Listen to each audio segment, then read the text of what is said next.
This is the moment that masked gunmen took over a public TV channel in Ecuador during a live broadcast. They threatened the staff at gunpoint, forcing them to lie or sit on the studio floor. Eventually, after about 15 minutes, the live feed was cut. 2 employees at the TV studio were injured. One was shot in the leg and the other suffered a broken arm. Police arrested 13 people after the attack. 2 of them were minors, and the oldest was 25 years old. They were charged with terrorism. Just days later, Cesar Suarez, the Ecuadorian prosecutor who was leading the investigation into what happened, was assassinated while driving near his office in Guayaquil. Now, these are not isolated incidents. Suarez's assassination is just one example of the violence that has led Ecuador to have one of the highest murder rates in Latin America.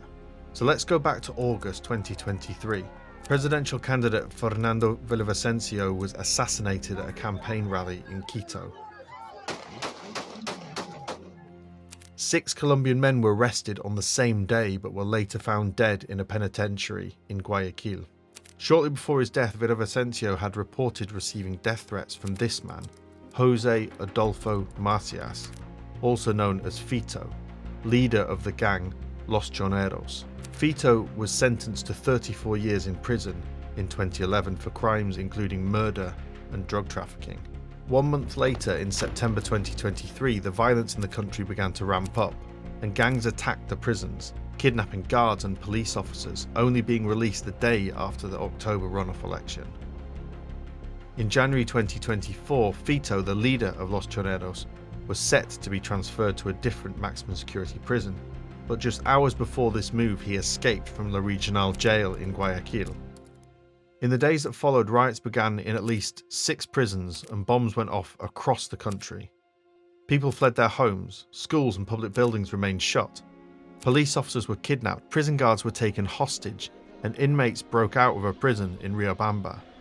One of these prisoners was this man, Fabricio Colompico, the leader of Los Lobos, who was also due to be transferred to a maximum security prison. And this brings us back to the raid on the TV channel, which happened 1 day after Pico's escape. President Daniel Noboa declared a state of emergency and ordered the military to neutralize 22 armed groups. So when did Ecuador become a state mired by gang violence, corruption and drug trafficking? And how can it get back from this security crisis? There are certain aspects that started to happen more or less in 2018 that could help us to explain how we get to the situation we are right now. Ecuador has always been a place where cocaine has been shipped mainly to Europe. And there was one internal criminal group that provided all the logistical services that foreign national organized crime groups needed to actually ship the cocaine to Europe.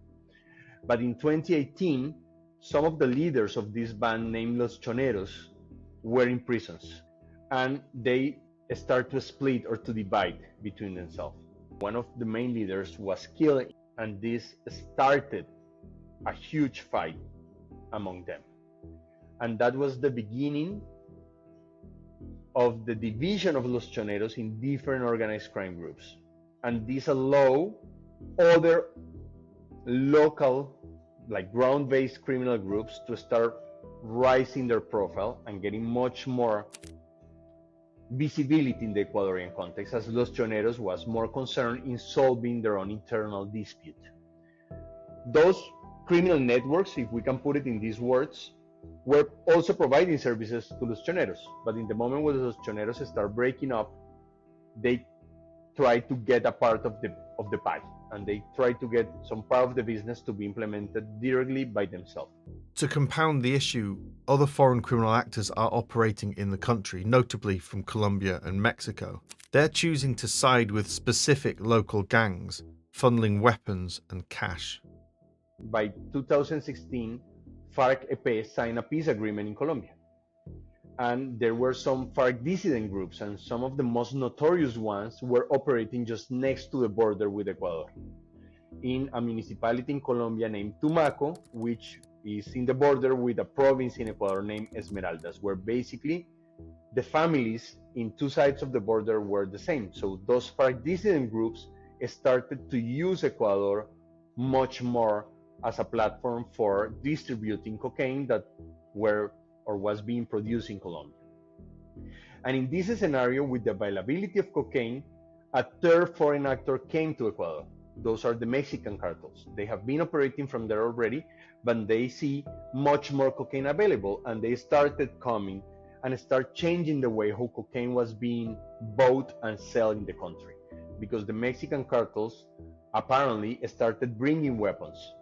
So when you put all of this together, the availability of cocaine, the availability of different foreign actors, and the split of the main or the bigger local criminal group into a smaller one, this make a perfect combination for local organized crime groups to start providing services to the different foreigner groups that were not present in the country.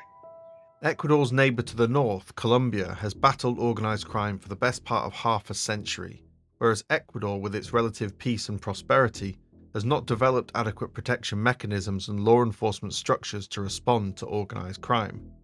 That peace and prosperity, combined with an accident of geography, has made Ecuador really attractive to transnational criminal groups. We need to understand where is Ecuador located, and Ecuador is located literally between the two main cocaine producers of the world, Colombia on the north and Peru on the south.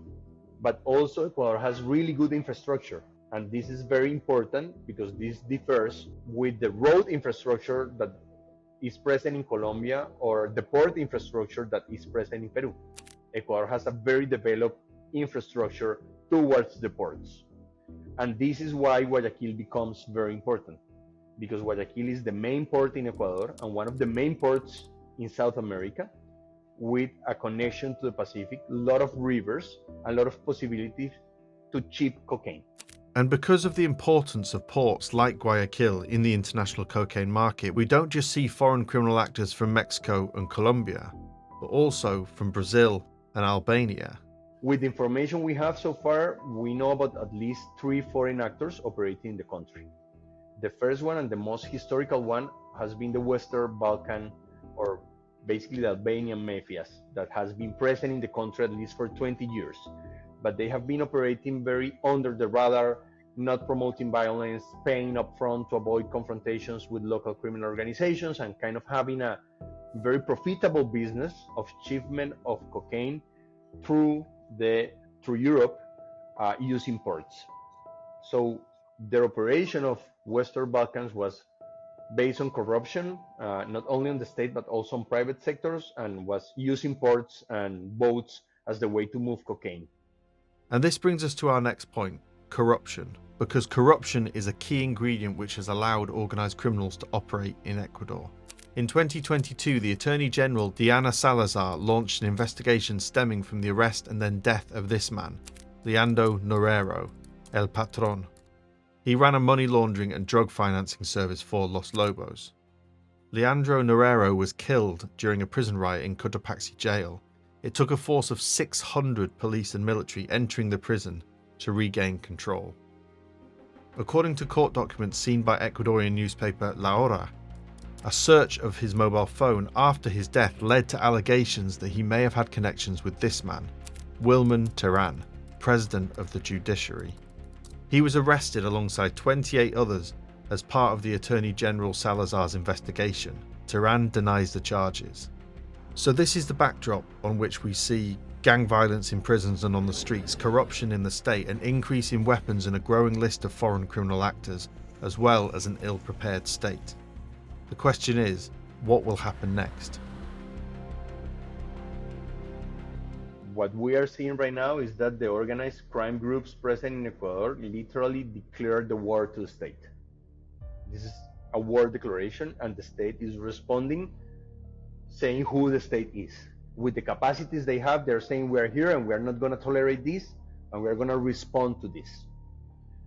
And this declaration of a state of emergency is literally putting the military forces on the street to fight organized crime.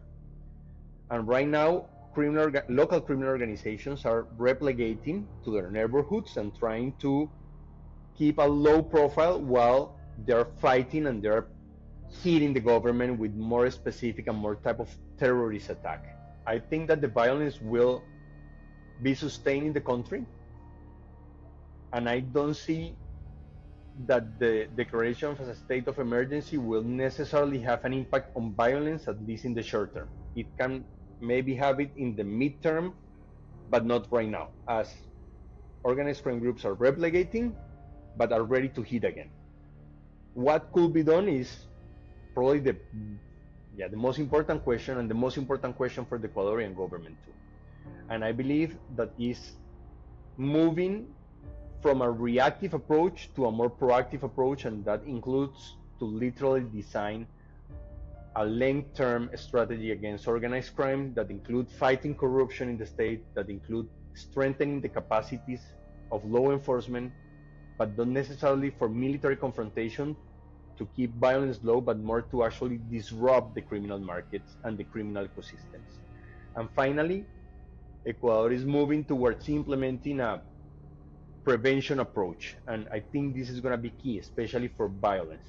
But working directly with youth people, with local leaders, like increasing community resilience to try to control that, while the state is literally trying to disrupt the criminal organization threat that the country is living. For more information on organised crime in Ecuador, head over to the website of the Global Initiative Against Transnational Organised Crime. Felipe has written about the situation in the country as well as about the assassination of Fernando Villavicencio. And you might also want to check out our podcast Deep Dive. A recent episode goes into more detail about what is happening here in Ecuador, and you can listen to that wherever you get your podcasts.